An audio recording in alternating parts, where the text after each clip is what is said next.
kam nderin dhe kënaqësinë që në emrin tim dhe degës Partisë Demokratike të Librazhit t'ju përshëndes dhe uroj mbarësi ditën e verës.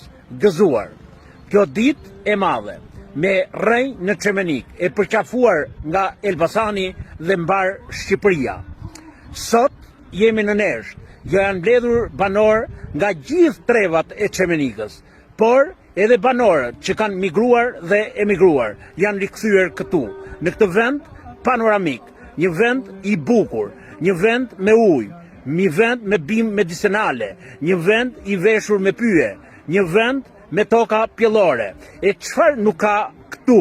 Pra fauna dhe flora janë shkrirë bashkë. Çfarë na mbetet? Pushtetit qendror, pushtetit lokal, por edhe opozitës të kërkojë me forcë bërjen e rrugës, sepse do të vinë të gjithë ata që kanë akumuluar para, t'i investojnë këtu dhe ta revitalizojnë këtë vend. Uroj të gjithë ata që agjërojnë, agjërim të lehtë. Njerëzit besojnë, njerëzit vlerësojnë, njerëzit festojnë, por duhet të bëjmë atë që duhet në raport me ta. Gëzuar Neshtan, gëzuar banorët e Çemenikës, gëzuar banorët e Librazhit, Elbasanit dhe mbar Shqipërisë. Zoti ju bekoft.